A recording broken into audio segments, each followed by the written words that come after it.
Meus amigos, isso aqui é impagável. Lembra daquela reunião que teve entre ministros do STF e representantes dos bancos para entender melhor quais seriam os desdobramentos da Lei Magnitsky, o alcance que ela teria nas instituições financeiras e também nos sancionados, especificamente falando de Alexandre de Moraes, é claro? Pois bem, meus amigos, o Globo traz a matéria dizendo que nessa reunião os bancos orientaram os ministros a baixarem a bola. É isso aí. Olha aqui. Magnitsky, bancos orientam envolvidos a baixarem a bola. Cara, isso aqui é impagável. Olha, eu queria ser uma mosca para estar nessa reunião só para ver a cara de certas figuras ali, né? De acordo com a Globo News, instituições financeiras recomendaram aos envolvidos, no caso das sanções da Lei Magnitsky, contra Alexandre de Moraes, do STF, a baixarem a bola. A orientação foi de evitar alimentar rumores ou especulações sem respaldo concreto das autoridades dos Estados Unidos, sob o risco de aumentar a tensão com o país. Até agora, apenas a sanção inicial foi oficialmente comunicada, sem novas determinações do Departamento de Tesouro dos Estados Unidos, representado pelo Escritório de Controle de Ativos Financeiros, né? Qualquer alteração deverá ser comunicada. Enfim, a matéria traz aqui que eles receberam essa orientação de baixarem a bola, porém não foi muito bem o que a gente viu, né? Eles continuaram dobrando a aposta, especialmente o início Alexandre de Moraes, continuou avançando, porque não resta outra opção, né? Mas realmente isso aqui traz um sinal de alerta para eles, né? Porque na própria matéria aqui está dizendo, a gente já sabe disso, mas parece que eles não, né? Que isso aqui foi só o começo. Essas foram as sanções iniciais. Cara, tem muito mais por vir. Isso aqui foi só a pontinha do iceberg, né? Como diz o Lula, o grosso ainda vai entrar em setembro, né? A gente está alguns dias aí de setembro apenas. Aliás, relembrando, meus amigos, dia 7 de setembro haverá manifestações por todo o país, né? Aqui em São Paulo, na Avenida Paulista, em novo horário, às 15 horas, a partir das 15 horas. E a gente deve lutar mais uma vez e quantas vezes mais forem necessárias pela nossa liberdade e democracia. Um grande recado nas ruas no próximo dia 7, sem dúvidas, vai dizer ao mundo e principalmente aos Estados Unidos que o povo brasileiro não vai fugir e não tem medo de lutar pela sua liberdade, de maneira pacífica e ordeira, tá? A gente agradece muito a Donald Trump pela ajuda que tem nos dado aí e certamente, como disse a própria matéria aqui, é só o começo. Agora vejam só, meus amigos, tem um outro aspecto interessante aqui. Acredito que todo mundo tenha visto que ontem o próprio Banco do Brasil bloqueou o cartão de crédito de Alexandre de Moraes, tá? Que tinha uma bandeira norte-americana, né? Banco do Brasil bloqueia cartão de Alexandre de Moraes.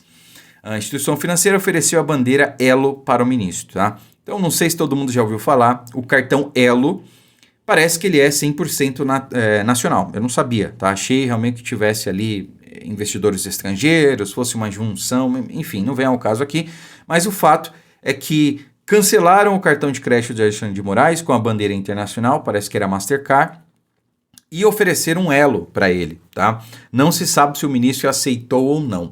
Porém, né, parece que nem em Paris vai rolar, viu? Cartão 100% brasileiro também tem regulamento que barra Moraes por sanção. Rapaz, mas não tem escapatória, hein?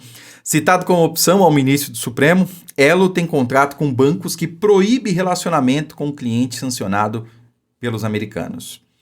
Parece que não vai rolar nem mesmo o Elo, né? Para fazer compras aí, sei lá, não vai poder usar cartão de crédito, não o dele, né? Vai ter que usar de outras pessoas. E a gente sabe que a esposa do ministro vai virar alvo dessas sanções também, porque segundo o entendimento do Departamento de Tesouro do governo norte-americano, o ministro Alexandre de Moraes usa a esposa como braço financeiro, né? Bom, quem com ferro fere, com ferro será ferido. Ele tem feito isso. Por exemplo, acho que a última decisão foi sobre o Eduardo Bolsonaro. Ele bloqueou as contas da Heloísa, a esposa de Eduardo. O que a esposa tem a ver com ele nessa questão? Ela não é diretamente ligada em nenhum inquérito, em nenhum processo. Aliás, nem indiretamente ligada. Ela não tem nada a ver com as ações de Eduardo, né? Ele ratifica, né? Ele coloca o Eduardo como se fosse um criminoso, como se a ação dele lá nos Estados Unidos de denunciar os abusos cometidos por ele aqui é um crime contra a humanidade, né? Sei lá o que tanto é determinado nessa questão. Mas aí ele bloqueia as contas de Eduardo e bloqueou as contas da esposa dele, de Heloísa. Pois bem, agora ele vai sofrer na pele o que ele tem feito contra os investigados por ele mesmo, né? Nesses inquéritos e processos onde ele figura como vítima, como acusador, como juiz, como relator, como tudo, né? É a democracia relativa do Brasil, só aqui acontece esse tipo de coisa. Mas ele vai sofrer um pouco aí do que ele vem cometendo. E é isso, meus amigos, por essa eu não esperava. Achei realmente que ele fosse sofrer essas sanções e ficaria impedido de ter qualquer acesso ao sistema financeiro ligado direto ou indiretamente aos Estados Unidos ou com alguma empresa dos Estados Unidos. Mas parece que até mesmo empresas brasileiras, né, por conta de cláusulas contratuais, não vão poder fazer vínculo nenhum com o Alexandre de Moraes, tá? E tem muita gente dizendo aí, pessoal, para tirar, por exemplo, dinheiro do Banco do Brasil, para cortar relação com o Banco do Brasil. Olha, o Banco do Brasil, meus amigos, vamos lá. Eles não têm culpa no cartório, eles não têm nada a ver com essa situação, tá? Quem se enfiou nesse buraco é quem está desrespeitando a lei e a Constituição e, segundo os Estados Unidos, violando direitos humanos. Essa é a questão. O Banco do Brasil, cara, é uma empresa de capital misto, tá? Não é uma empresa pública. Metade do capital é público, metade é privado. E eles tendem a seguir a lei e a orientação jurídica. Basicamente, eles vão ter que cortar a relação com Alexandre de Moraes, embora eles possam manter algum tipo de serviço e com isso ter alguma sanção dos Estados Unidos, isso não deve impactar nas contas de pessoas físicas aqui no Brasil que não tenham sido sancionados, né? Então, você que está vendo esse vídeo, se você não foi sancionado pela Lei Magnitsky, se você não é um violador de direitos humanos costumaz, você não tem com que se preocupar. Pode manter a sua conta no Banco do Brasil sem problema nenhum. Agora, se você é acionista do Banco do Brasil, se você negocia ações na Bolsa de Valores, bom, aí é complicado, né? Oriento você cara, sai disso aí, tá? Eu não quero fazer aqui orientação de investimentos, eu não entendo de investimentos, né? Principalmente no mercado financeiro, na Bolsa de Valores, mas não me parece ser um bom momento para ter ações do Banco do Brasil. Não me parece, tá? No primeiro dia aí que o Flávio Dino tomou aquela decisão que criou um precedente para bancos não obedecerem a Magnitsky, as ações desabaram. E somando as perdas do dia de todos os bancos, foram mais de 41 bilhões de reais.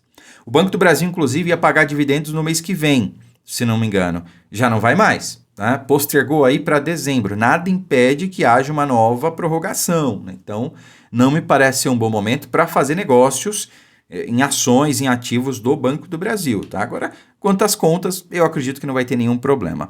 É isso, meus amigos. Quem com ferro fere, com ferro será ferido. Curta, comente, compartilhe o vídeo, fiquem com Deus e até a próxima.